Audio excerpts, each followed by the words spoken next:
So I'm absolutely amazed, but not surprised, because what do we do as Americans when they tell us we can't do something? Why? Because we are a free people.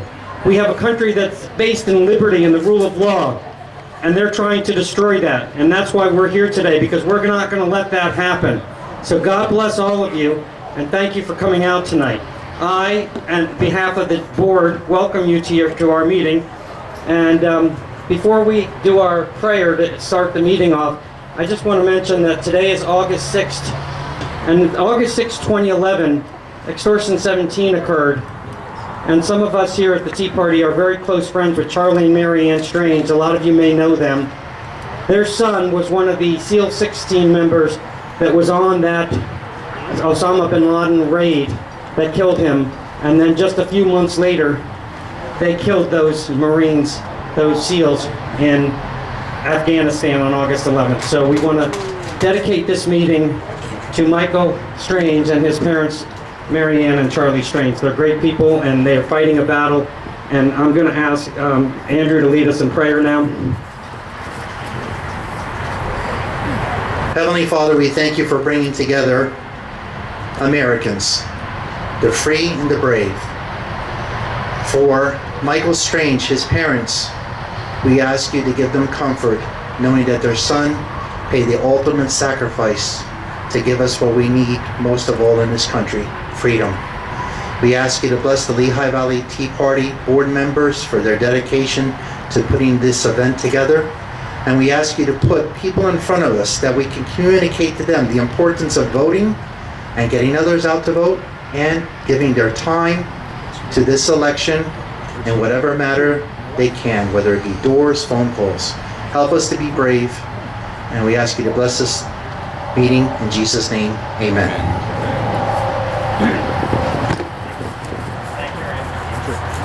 Thank you, Andrew. So if we could all rise for a pledge. I pledge allegiance to the flag of the United States of America and to the republic for which it stands, one nation, under God, indivisible, with liberty and justice for all. And if you could remain standing for the national anthem. Martina McBride. Oh, say, can you see by the dawn's early light what so proudly we hailed at the twilight's last gleaming, whose broad stripes and bright stars through the perilous fight o'er the ramparts we watched were so gallantly streaming, and the rockets rang alert, the bombs bursting in air gave proof through the night that our flag was still there. Oh, say does that star-spangled banner yet wave o'er the land of the free and the home of the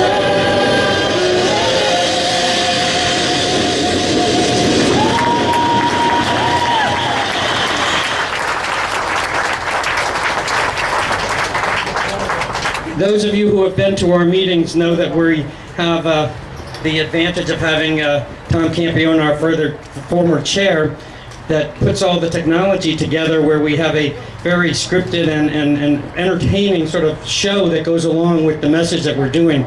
And I think that's part of the reason why we have grown as an organization. We are now the nation's largest grassroots Tea Party, and I'll go over those numbers very quickly. in a minute, but I just wanted to thank Tom Campione and also tell everyone his birthday's in 3 days. So Tell him how old. I can't tell you how old he is because he keeps lying about his age. So I just wanted to wish Tom a happy birthday. So we got a lot going on here in the Valley, and I mentioned it quickly earlier about Lisa Scheller. Her people are here, and please sign up for her campaign, and they're back here. They also wanted me to ask, to tell you that some of you may know who Scott Pressler is. We had him at our meeting earlier. He's a very energetic young millennial, sort of flamboyant, who is pro-Trump, and he went out there to Baltimore and started picking up trash, and he's going all over the country to try to get non-typical Republicans and people that aren't normal, the people that we go to get out, register to vote. So he's coming to town next week. He's going to be doing something with the Lisa Scheller campaign, but also he's going to be joining us on Tuesday, the 11th of August, because our Bethlehem City Council is voting through their planning public safety committee to start the process of defunding the police in Bethlehem. It's a complicated story. I know that among other people here tonight is the owner of the Hotel Bethlehem. He knows how important it is. Bruce Haynes is here tonight, and thank you, Bruce, for coming here. He knows how important it is for all of us to join in this fight. So we're going to do a little rally outside of City Hall, and there's other people that are doing other things, and there's a flyer here. I get this because I don't get the advantage of having Tom's slides that keep me in line here, but there's a little flyer here that's at the table when you came in, and it's put together about this whole thing with Bethlehem City, and it talks about what they're doing. So please, there's a Facebook page, and there's also a petition that they ask you to sign. We need the Defund the Police group has over 10,000 signatures on their petition, and the last time that City Council had a meeting in Bethlehem, the only people that called in the virtual meeting were people to support defunding the police. So we need to get engaged, and we need people to go and get on this petition, and that's at the table as well. So appreciate that, and I think I'm a little bit out of order here, but I want to also acknowledge some of our other special guests. Senator Scavello, Mario, thank you for coming tonight.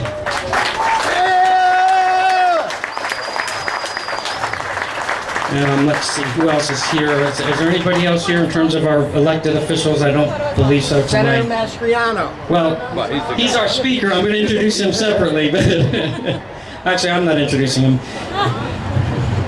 So, just as a real quick wrap up here, I said we were the nation's largest grassroots Tea Party organization, local. We have a record 3,610 members. We have sign-ups to join our membership at the table up front there. So please, if you're not a member, first of all, can I ask, raise your hand if it's the first time you've been to an event or an activity from the Lehigh Valley Tea Party. There's a lot of new people here. Thank you for coming. We usually have forms, but because of the wind, I don't think we put them out, but I think they may be at the front table as well. We'd like to know what drove you here, and it's probably Senator Mastriano, so I get that, but we'd like to see you come back and engage and help us with this effort to get Trump elected in the fall, and also Lisa Scheller. So please sign up. If you don't do it tonight, LVTP.org. Go on our website, you can sign up, you can pay for membership, it's only like $20. And then I just want to remind you, next Tuesday, we'll be putting some stuff out about that, but we're going to have a rally at Bethlehem City Hall on the 11th. And then also, we have our 10th annual pig roast in Hellertown. There's flyers for that. And we're working on some big stuff there with that as well. So it'd be great to see you come to that as well. If you want us to show your support for Back the Blue, we invite you to purchase tickets for our Sheriff Clark event on September 24th. In Bethlehem at the Steel Stacks. You may have seen that. You all know who Sheriff Clark is. We scheduled it in May. Of course, we had to cancel it. We scheduled it in August. Governor said, no, you can't do it. So for now, we're on September 24th. And we're going to see what we can do to make that work with regard to that. VIP. Dean Wilson, where are you? Where is he? All right, he's here tonight. Just wanted to thank you for coming out as well. What's your position now? Okay. All right. Let's see here. Okay, so apologize for my losing track here. You get old and your vision goes. Our Impeach Wolf call to action. It's been amazingly successful. Since its launch on about 1 month ago, we have sent over 100,000 emails to Harrisburg lawmakers. So if you haven't signed that, get a flyer from the table and share it with friends. You think this doesn't matter, but every time you sign that petition, it goes to various lawmakers, and they do respond to that. They see that. That's a big number, and we need to keep that up. So keep spreading that word and sign that petition.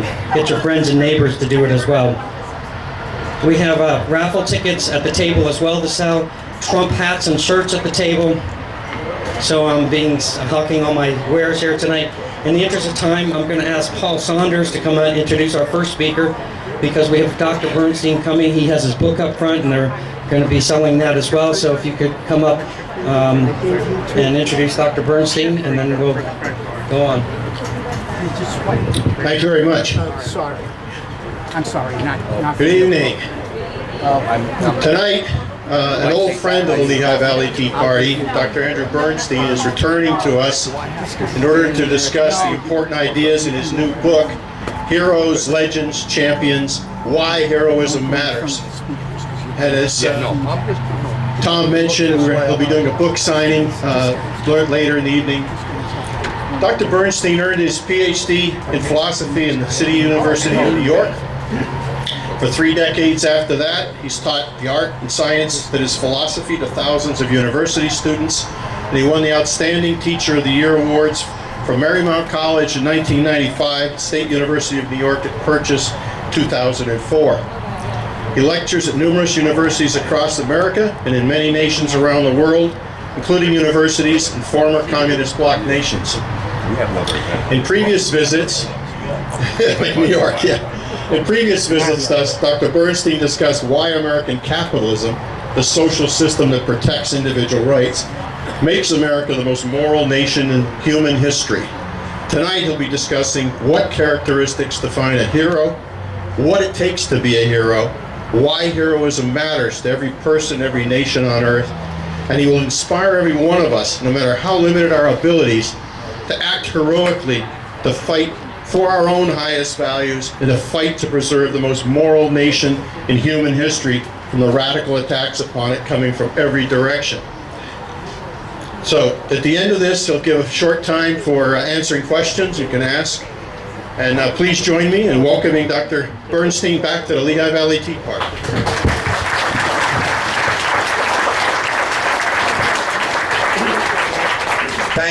Thank you, Paul. Can everybody hear me? All right. Just a kid from Brooklyn, back here in the Lehigh Valley. As you know, strict ban on handguns in New York City. So it is always good to get out here and see people walking around. Honest people walking around armed, and able to defend themselves against the bad guys. But the topic for tonight, of course, is heroes and heroism. Here's a copy of my latest book, which, like Paul said, is for sale back there, $15. It's a bargain. But we live in a culture, intellectual culture, that doesn't value heroes anymore. I think every man and every woman still does. You can see the popularity of heroes in popular culture. Superhero movies are a good example. People are starved for the sight of heroes. But in a serious intellectual culture, the anti-hero mentality abounds. The philosophy here is that the individual is weak. The individual doesn't have the kind of moral strength. louder. Speak louder. Hold it closer. The individual, the popular, or the view amongst the intellectuals tends to be that the individual doesn't have enough moral strength to take charge of our own life and make our life turn out the way we want it to. The idea is called social determinism. Part of the influence here is Marx, not surprisingly. You know, the idea that society basically molds us to be what we are. And consequently, heroism and rising to great heights of human achievement is not taken seriously. And you notice serious novels, plays, movies are usually about poor hapless losers who have drug problems, or, you know, they just can't get it together to do anything with their lives. Many people familiar with Arthur Miller's great play, you know, A Death of a Salesman. Willie Loman is a prime example, right? He's crushed by the capitalist system, you know, and so on. That's very, very typical. So, but back in the day, you know, heroism was a popular topic. In the 19th century, it was discussed and debated by serious intellectuals: Nietzsche, William James, Herbert Spencer, Thomas Carlyle. You know, it was a serious intellectual issue, and I had the ambitious idea that I'm going to rekindle interest in heroes. And you know, and not just at the popular level. And I love superhero movies. You know, I love the Avengers, but you know, but as a serious intellectual issue. And so one thing we needed, I think, that's never been provided is a definition. Well, what are heroes? I mean, some people historically have considered Adolf Hitler a hero, or Joseph Stalin, you know, or Osama bin Laden. Now, I'm sure nobody in this audience here is gonna hold a mass murderer up as a hero, but what makes somebody a hero? And so, part of what I wanted to do in this book is to define heroes and point out, first of all, that heroes take action in promotion of human life. They're not killers. I mean, they may kill in self-defense or kill in, you know, in defense of liberty against the bad guys, but they're not aggressive. They're not the ones who initiate the use of force. They're not cold-blooded murderers. They'll fight in self-defense or defense of a free nation that they love. They take action in promotion of human life. The epic heroes, you know, George Washington to me is a great hero. Now, we know he was a slave owner, we acknowledge that, we deplore it, but that's not what we celebrate him for, right? We celebrate Washington for his tremendous achievements in bringing about the freest nation in history.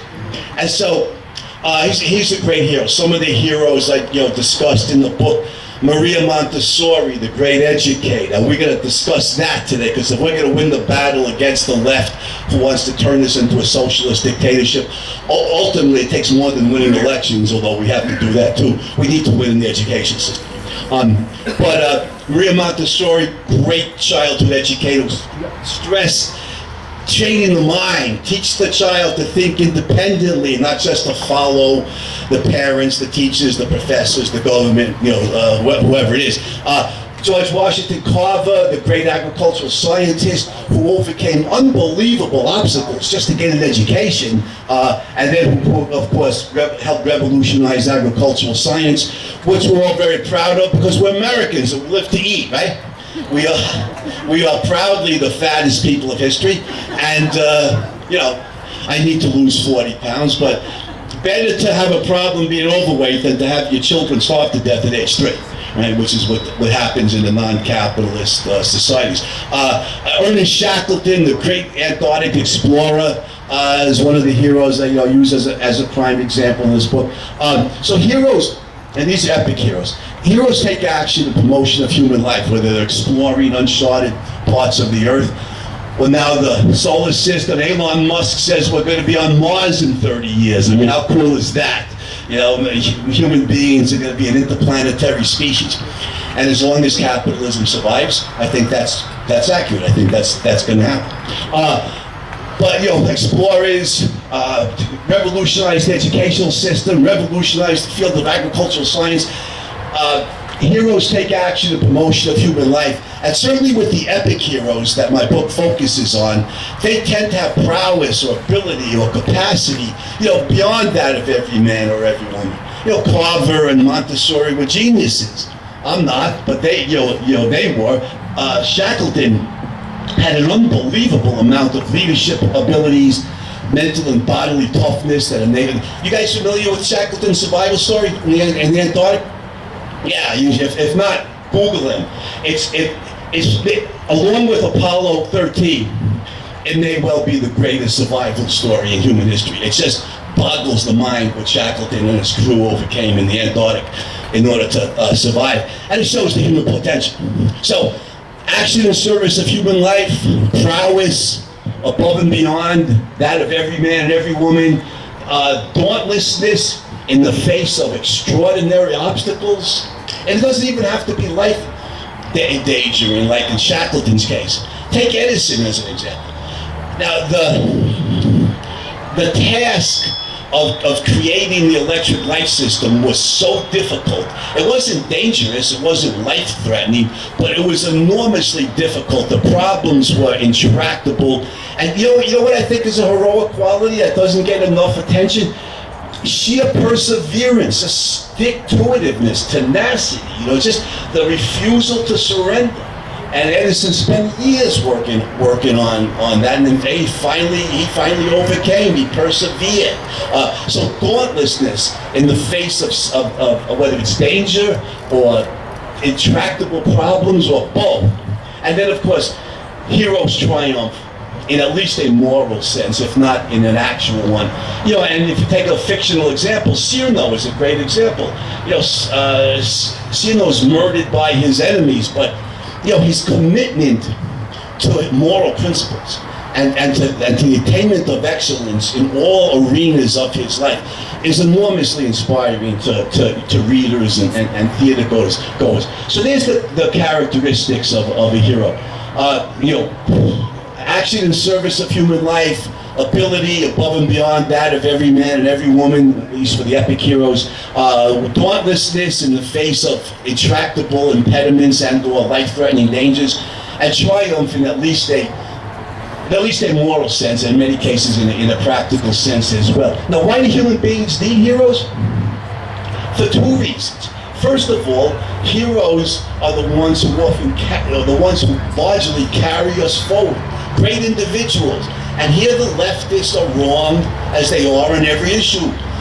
Progress is not done by a collective. It's not done by the masses. Progress is achieved largely by extraordinary individuals. Aristotle, invented or created the laws of logic, not the Greek masses, and Newton made these tremendous identifications in the field of physics, not the British masses. When Washington led the Continental Army, not the masses. Jefferson, slave owner, I'm going to discuss Jefferson in just a minute, but he wrote the Declaration of Independence largely. Franklin contributed, but largely Jefferson. These are extraordinary individuals who carry us forward, and our lives are much better. George Washington Carver overcame all these obstacles and helped revolutionize agricultural science at Tuskegee Institute. Our lives are better in practical terms. We're politically freer, we're more scientifically advanced, we're more philosophically advanced, we have these great works of literature and art. The masses didn't write Hamlet, Macbeth, or Othello, right? Shakespeare wrote them. It's these extraordinary individuals who make human life better. So in a practical sense, that's why we need heroes, but also for inspiration. We see what heroes have accomplished and the kinds of obstacles that they overcame in order to accomplish it. We see Shackleton and his crew overcoming the horrific cold and the storm, and the terrible sea conditions in the Antarctic, and then they had to climb mountains to get to safety at a whaling station. We see the kinds of obstacles that heroes face and overcome. We see the obstacles Edison overcame to create the electric lighting system. And then we think, well, what if maybe I don't have Edison's genius? Maybe I don't have Shackleton's leadership qualities or his mental and bodily toughness, but I have some degree of talent. What if I have those guys, what if I have their devotion to an idea, to what's important in my life? What might I overcome, to attain the goals that I want to reach in my life? I want to start my own business. I want to be the first person in my family to graduate college. I want to write a book. I want to rear a family of healthy children. And then there's obstacles to reach any goal in human life, and the sight of heroes gives us inspiration. I remember, I'm old enough to remember Apollo 13. you know, when the spacecraft suffers an explosion as it approached the moon. And Jim loved, the thing I loved most of all about the American space program was the calmness of the astronauts. They're so calm. They just suffered a spacecraft suffered an explosion as it approached the moon. And I remember hearing Jim Lovell in real time say, Houston, we've had a problem. You know, like he's sitting in the living room watching TV with his wife and say, you know, the TV's on the blink. He said, Mabel, you know, we have a problem. That's what he sounded like. He's so calm. I mean, it's unbelievable. But this gives us inspiration. You know, if these guys can overcome those kinds of problems to return safely to Earth from 230,000 miles away in a crippled spacecraft, what might I overcome in dealing with my dissertation advisor in graduate school, who was an SOB, and I won't mention his name. But you know, they give us the inspiration to overcome problems. So for both those reasons, for practical attainments that benefit human life in a practical sense, and for inspiration to face obstacles and difficulties in our own life, we need heroes. Now, I have limited time. I don't want to. And once I get talking, I can talk forever. But there's a whole 5 minutes. 5 minutes. There's a whole chapter in the book. Can every man and every woman be a hero? And I think the answer to that is yes. You know, and I think, you know, heroism in a specific degree. So I don't, you know, I want to be a writer. I don't have the genius of a Shakespeare or Goethe or Dante. But I have some brains. I could develop that talent by practice, and I could work, you know, and I could work and overcome the same kind of difficulties that Edison overcame, and make my, you know, in a great struggle, make myself into the best writer I could be. Or, you know, some parent today wants to make sure my daughter's going to college in a couple of weeks. So I have this on my mind, you know. Yeah, and again, you got to pay good money for the privilege of having your kid indoctrinated to be a communist. But you know, you're trying to cultivate in your son or daughter the realization that the principle of individual rights is sacred. That capitalism is a moral system and socialism is not. And you're trying to fight off the effects of the school system and the college training. You can't get angry and yell at the kid because the kid's just going to rebel. So it's just an endless task of reasoning, and you reason, and you calmly reason. My daughter's name is Penelope. Penny, I love you, but this idea of white privilege is just false. You know, white guilt is racist, and the real danger to black lives in this country is not from the cops or from white racism. The real danger is from the thugs, right? The criminals, the gangbangers, the drug dealers. And by the way, if you guys seen the movie Uncle Tom? I strongly recommend it. It's very encouraging. It's about the rise of the black conservative movement. It's very good, produced by the great Larry Elder. It's very good. And there's a young black conservative. I mean, Candace Owens is in the film. That's good enough reason to watch it just on its own. But there's a young black conservative named Talib Starks, who I don't think is in the film, but he wrote a really good book that I recommend. Not as much as my book, but a really good book called Black Lives Matter, L-I-E-S, Black Lives Matter by Talib Starks. And he tells the truth, and it's brutal, it's courageous, that 90% or more of black murder victims are killed by black thugs, what Talib Starks calls the urban terrorists. You know, and only 10% or fewer of black murder victims are killed by whites, Asians, Latinos, or biracials. And the black thugs are the danger to black lives. And the left wants to defund the police. They want to defund the police. You know, so that more innocent people in the black urban neighborhoods can be murdered by the thugs. I mean, it's just insanity. We need to be heroes. We need to stand up here. We're running out of time. We need to stand up. You know, every man and every woman can be a hero. We need to stand up for individual rights. We need to stand up for freedom. We need to stand up for reason against the insanity of the left.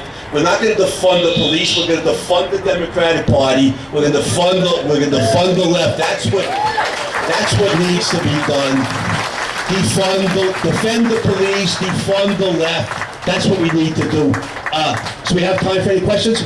No.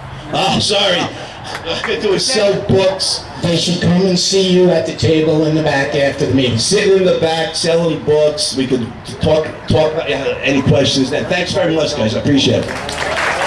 Thank you, thank you. You know, the left doesn't want us to have heroes, but you know who the heroes are? Our police officers, our first responders, and our troops. We live in the most advanced civilized society that has ever been existed on the face of the earth. We have given more opportunity and more freedom and more rights to a larger number of people than has ever could have been imagined under any system of government. The heroes are the people that go to war for us and that go to the streets every day and stand in front of those protesters, and they're not protesters, they're rioters, and they need to be arrested. We have a lot going on here, and I just want to thank him for that speech, and also I want to introduce to you now Senator Scavello, who is going to introduce us to our main speaker tonight. So, Senator, thank you.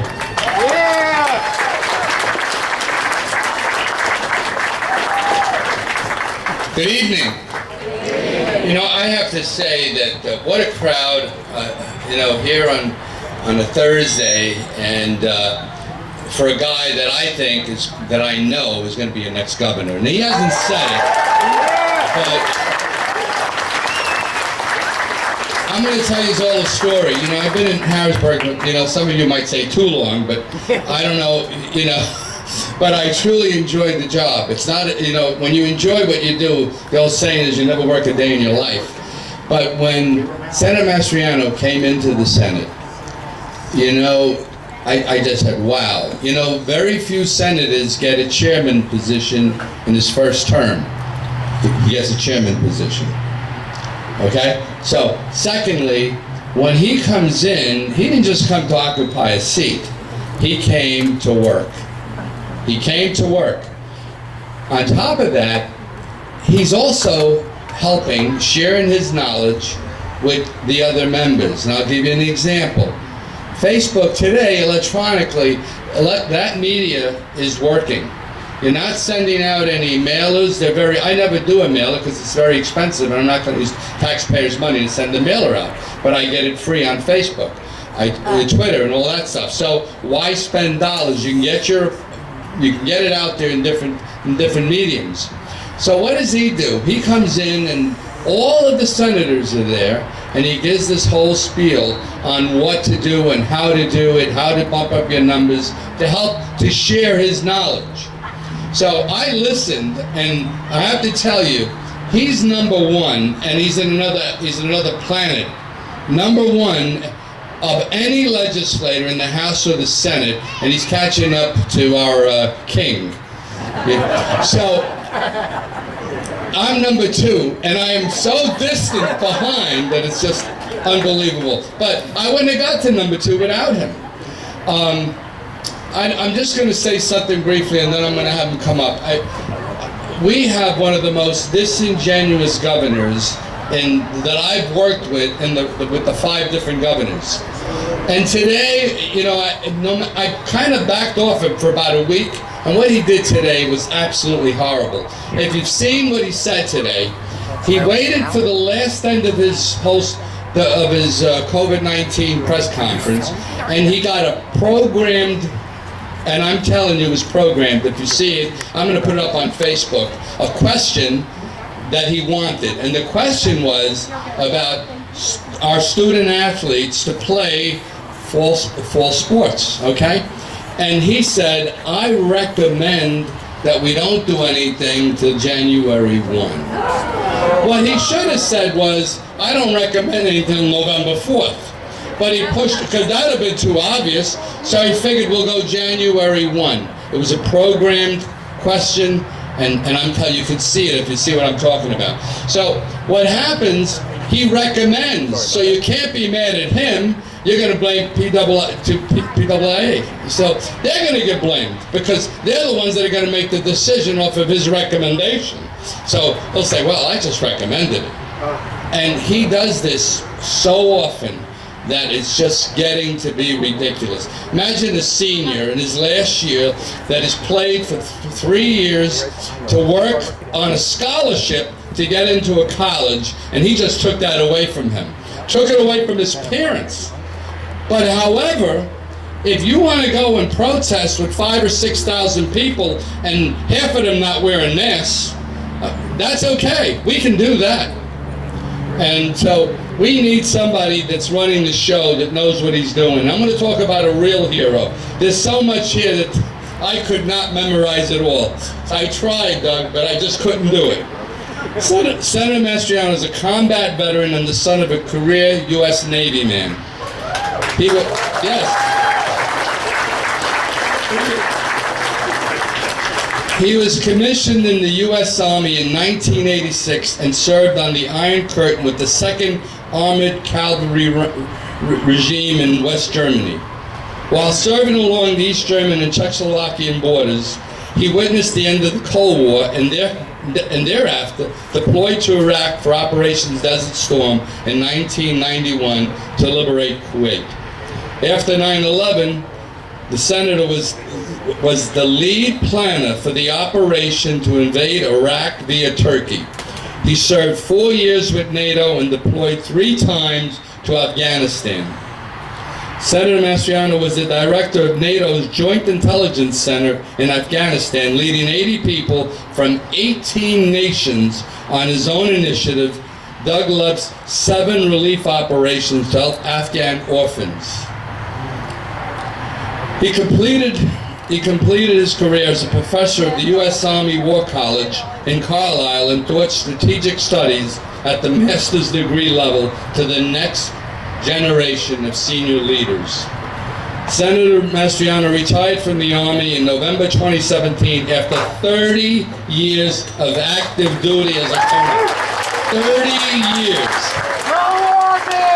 Senator, I had a full head of hair 30 years ago. God bless. He has a Doctor of History, a PhD, has 4 master's degrees: strategy, strategic intelligence, military operations, and air power. 4 master's degrees. Mastriano was elected to serve the Senate for Pennsylvania's 33rd District in May 2019, which includes Adams County, most of Franklin County, and parts of Cumberland and York counties. And let me tell you something, he's not occupying a seat. He is working and encouraging other people to do likewise, and he's getting around our state, supporting liberty, supporting jobs. And this man is just unbelievable. And like I said earlier, one of the few people in his first term to get a committee. He walks in, and you got it. He currently chairs the Senate Intergovernmental Operations Committee, which he's focusing on reducing bureaucratic red tape. Isn't that great? His committee has passed 8 measures during the 2019-2020 legislative session that aims to streamline the state's 250,000 regulations. Thank you. Yeah, that deserves an applause. You know, we have too many regulations.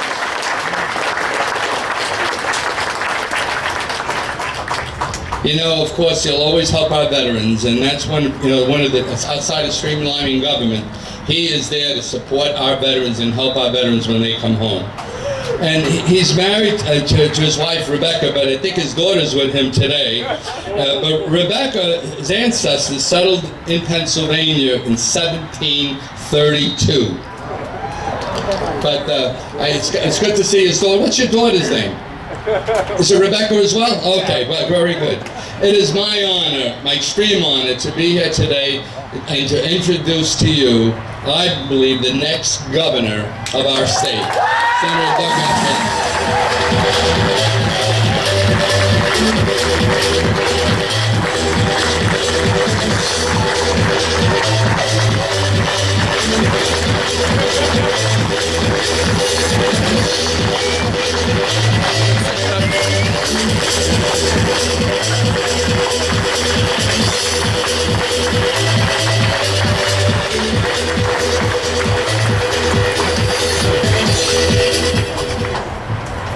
Well, what an honor to be here. What a great day to be an American, huh?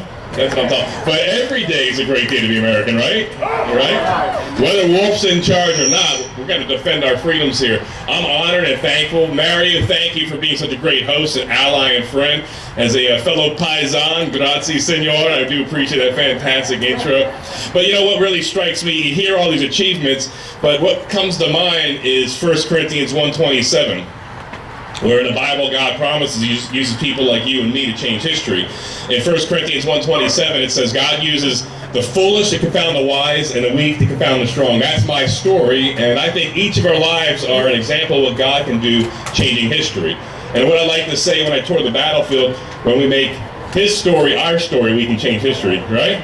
Just like George Washington. Just like Abraham Lincoln. Just like Joshua Lawrence Chamberlain at Gettysburg. You know, we see this. There's no way. How's it going, Rebecca? So I'm going to ask Rebecca to slip out here for a second, if she wouldn't mind. I didn't clear this beforehand. So I am blessed. Here's my wife, Rebecca. You know what's kind of funny, Maria? Last year she actually ran my Senate campaign. She's my campaign manager. And some people in leadership said, what are your qualifications? And what did Rebecca say? I'm an Army wife. You military spouses know what that's all about, right? You know, moving around the world, 12 years out of the country, 12 moves, and having, what if Rebbe says that your house vomits everything, its contents onto the ground, and then it disappears and shows up somewhere else. But what a crazy time. You know, some people ask why I'm so passionate about this struggle that we have for our freedoms, because, can I see the veterans' hands out there? Veterans? Give it up for them. I see a lot of veterans out there. My brothers and sisters, I love you guys. Thank you for your service. Could you imagine a year ago that we'd be fighting for basic freedoms? That we have a governor that at a stroke of a pen could pick winners and losers? Are you okay with that? No. I know I ain't. A governor with a stroke of a pen declare essential, non-essential? Sick. Life and death? Can you imagine this? You know, the only...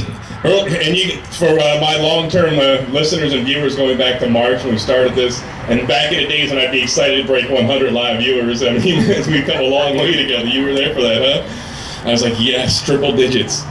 God has a sense of humor.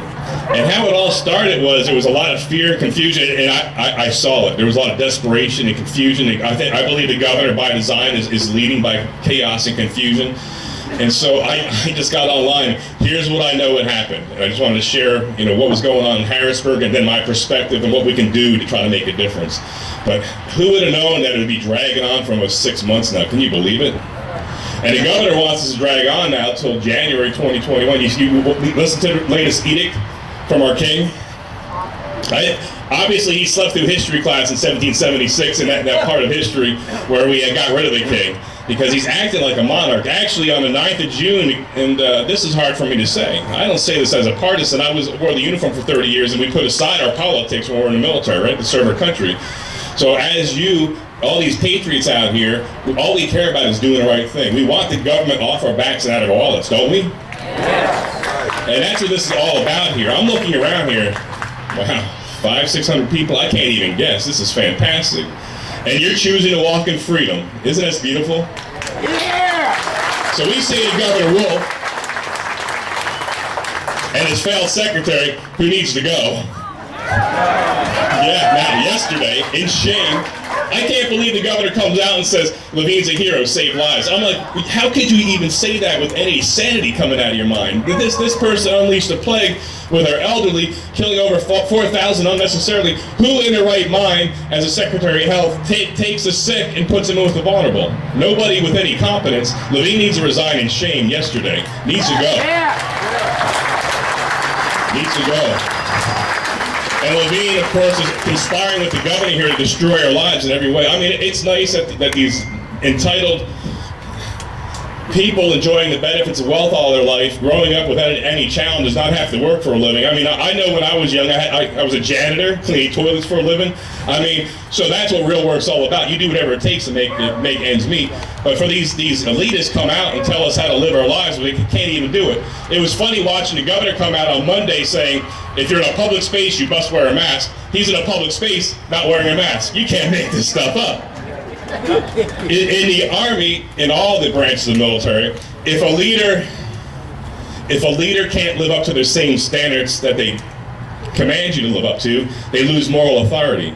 And therefore, it's pretty hard to obey their commands, especially when they're non-constitutional. I remember I was given a hard time by, and I love law enforcement, I'm just talking about the spokesman in Harrisburg. I was critical of some state troopers that came to one of the gyms and harassed one of the gym owners that was open. And the spokesman in Harrisburg wrote this very condescending note, and it gives you a glimpse into the politics of these hand-picked people up there aren't serving you. They want you to serve them.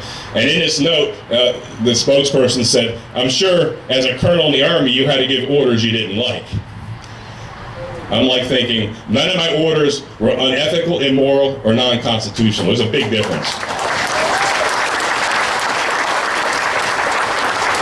The governor does not have the power to roll back your God-given rights. In 1776, our founding fathers just down the road in Philadelphia said we had the God-given right to what? Life, liberty, and the pursuit of happiness. Do you feel like a free people today? How can this happen in Pennsylvania, the birthplace of freedom? Where at great cost in 1863, we had a new birth of freedom. 50,000 casualties, bloodiest battle in North America here.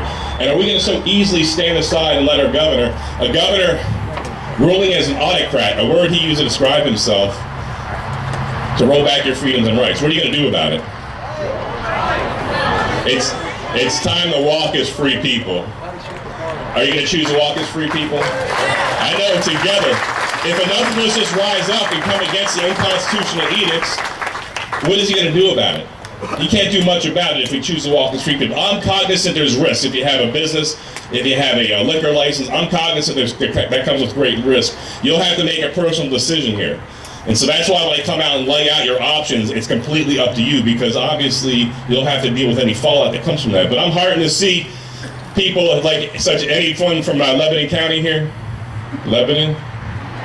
Too far away. They're under siege right now. They're on the front line of freedom in Pennsylvania. And the governor is so petty.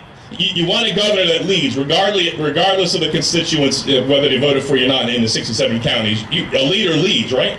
But instead of leading in honor and integrity, he punishes Lebanon County by depriving them of $13 million of money from President Trump. Can you believe this? Because they chose to walk as free people. Their entire delegation chose to walk as free people and left the red zone without his permission.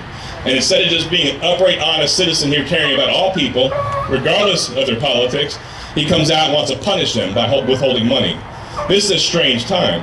It's so bad that when I know a few of you were on the steps with me in April when I called for Levine's resignation. Can I see your hands? I know there's a few here. Yes.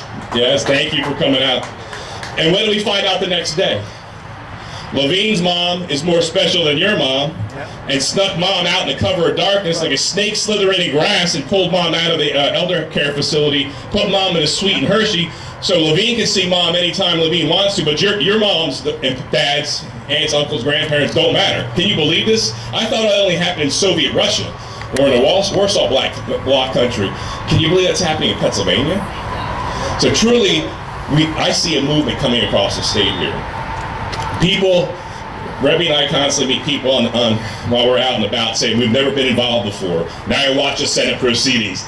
Mario, that's painful to watch sometimes, isn't it? Especially listening to our colleagues on the other side give these ridiculous comments, but that's what a republic's all about. But I look around here, and you are the heart and soul of Pennsylvania. You, together with myself and Mario, and the others that you've elected in office here, we're going to stand together, shoulder to shoulder, and take back Pennsylvania from the tyranny that Governor Wolf is exercising.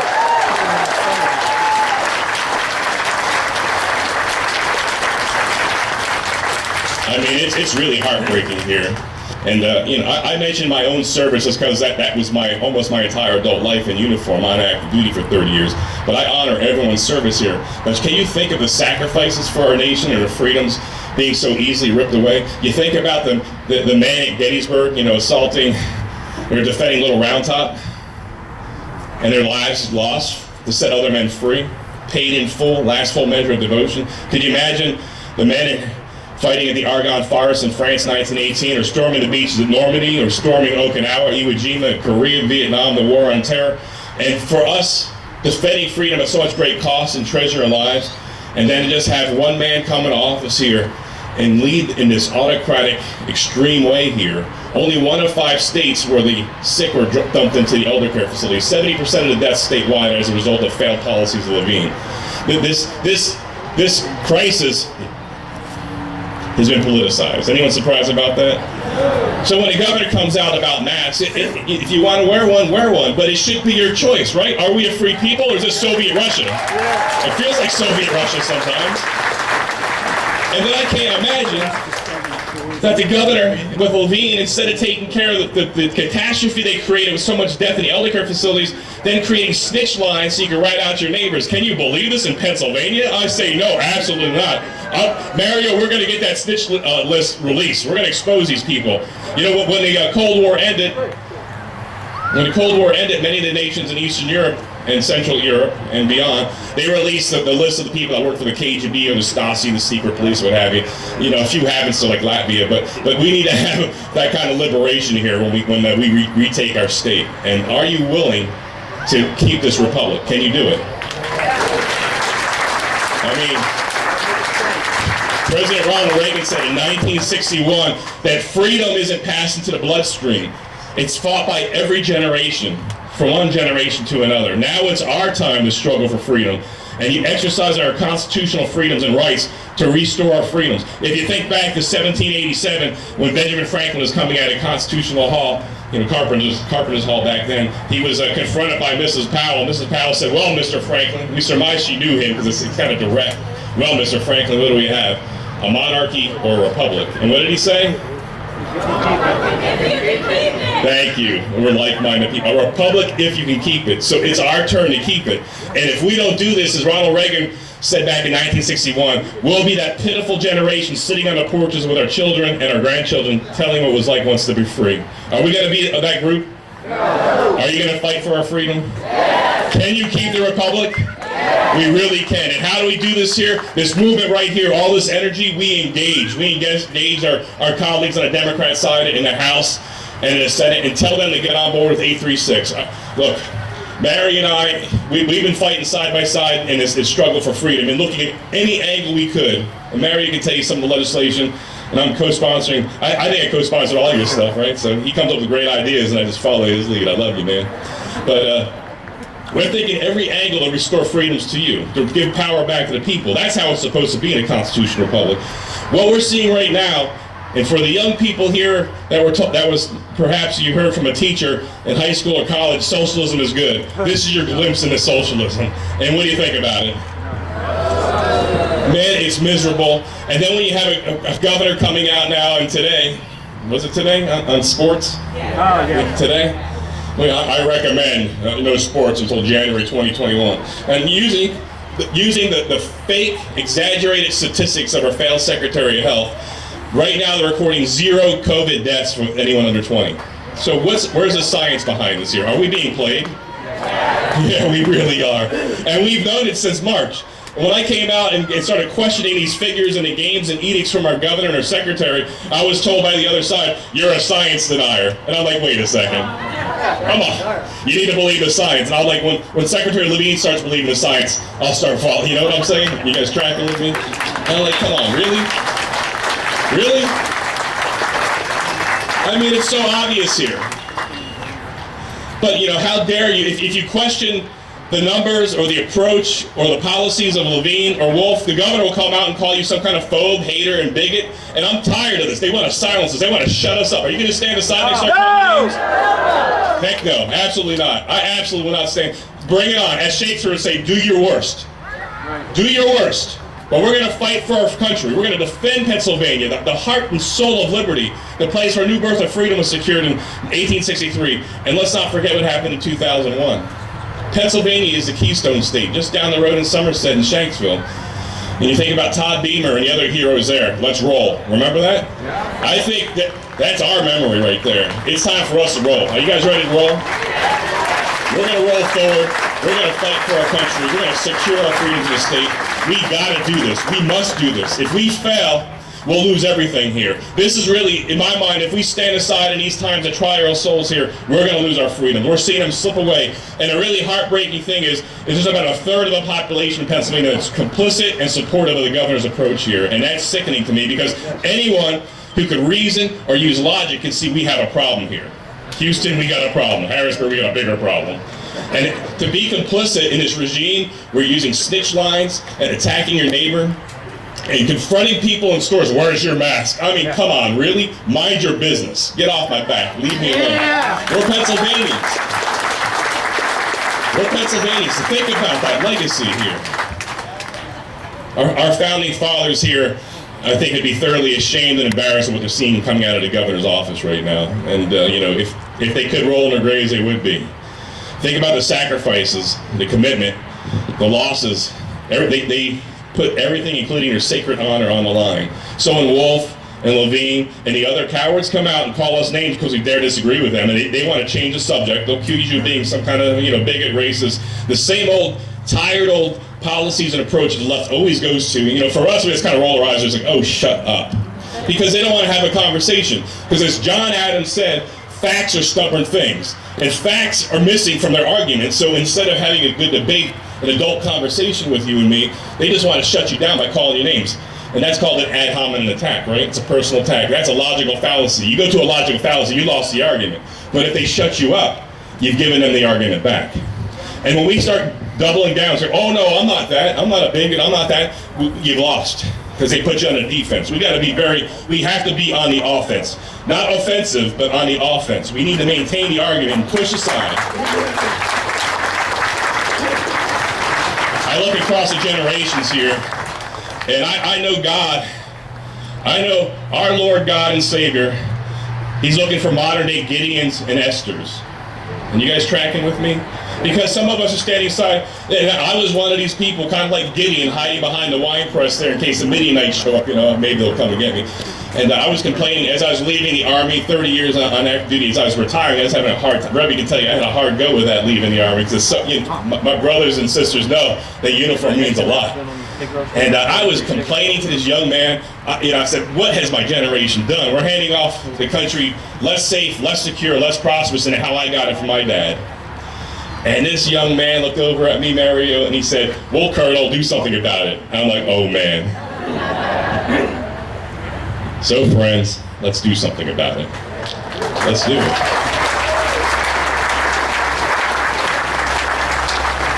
I know you hear these credentials and these achievements and all that, but I'm no different than anyone here. I'm no better. I'm just an American that love my country, and you know, and you love this country as well. And so it's people like you that have to stand in the gap. You know, and just a little bit after my retirement, a seat opened up, and you know, Rebbe and I prayed hard about it. It was a congressional seat, and I lost. It came in 4th of 8th, and I'm like, man, I didn't have a crisis of faith. Let me just tell you my story, maybe it'll inspire you. But it's kind of like God, I don't know what that was all about. You know, I obeyed your commands, but I lost. You know, came in the middle of the pack, I lost. And Rebbe's like, well, you left the Army, ran for office, so you need to take a couple months off. So we took a couple months off and saddled up. It looked like I had a job doing strategy on Russia and the Baltic nations, you know, Latvia, Estonia, Lithuania, an area that I had expertise in. And suddenly I get a call from the outgoing senator, and he says, Doug, I'm resigning. You ought to think about running. And you think about God's perfect plan. It didn't go the way Rebbe and I thought it would, but it went in the way of the way he directed it, because that failed run was my introduction to the people of South Central Pennsylvania. And so when you get a leading in your heart, you see a need, God's looking for men and women like you, like Gideon and Esther, modern day Gideon and Esther, stand in the gap. Right now there's a breach in the wall of our freedoms in Harrisburg, and God's looking for men like you and me to stand in the gap. And it does make a difference. You think about Esther. Here she is married to King Xerxes, you know, 300 fame, fighting the Spartans later on. And she gets word that there's a plot to kill her people. And her uncle Mordecai writes to her and says, perhaps, Esther, you've been raised to such a royal position for such a time as this. But listen to the rest of this here. If you don't do your part, you and your people will die. So there'll be consequences when we say, no, I can't run for office. I don't have the money, not involved politically. I don't know how to do this. There's consequences. But perhaps, Esther, you've been raised for such a time as this. So perhaps, Mark, Pam, John, Janice, Rebecca, Doug, Mario, Perhaps we've been raised for such a time as this. So look where you can make a difference here. We really need you. Because if we do stand aside, because Mary and I, we can't do this on our own. It's a hard fight. The governor has so many extreme powers here, and him and I are banging our heads on that wall. We're going to win in the end with persistence. This is a marathon here. So we got to, it's a long fight. I know with you, I'm tired of the talk. I'm tired of the talk and the hopes that is shattered every time. 836, we passed that. We think we had a good way to nuance that, and then of course the governor pulled the rug out from underneath us. Because we didn't show up for the elections for the Supreme Court of course weighed against us. Every election does matter here. I know it's getting weary and tiring. I know some good faithful conservatives like, yeah, just more talk. Yeah, I got it. We got to stay the course. So much is at stake here. We can't stand aside. We got to stop attacking each other and stay focused on the objective here to restore our freedoms and liberties here in Pennsylvania. We got to stay the course. In Galatians 6:9, it says, "Do not grow weary doing good, because in due time you'll reap the harvest." Now, we got to keep persevering and go forward, because we're going to reap the harvest of freedom and liberty and justice for us and our children. We got to do it. So, I'm going to wrap it up here. This is our time. I'm a historian here, and I'm not speaking with hyperbole or exaggeration. This is one of the most important times of the past century. In times gone past, our fathers and mothers, grandparents have gone across the seas and have faced militarism in the Pacific, National Socialism over in Europe, in Africa, standing as vigilant sentinels on the Iron Curtain against the Soviet Empire. But that was far from here. Yeah, I know there were things going on in America, but never before were our rights and freedoms so threatened in this time. So this is why we have to stay the course. And as Shakespeare would have it, when we stand together, we can look back and say, we few, we happy few, we band of brothers and band of sisters. Anyone who stands with us today deserves the love and respect of men and women in generations to come. This is our time. Let's fight for freedom, restore our freedoms, and let's put aside this tyranny that we're facing. God bless you, and God bless Pennsylvania.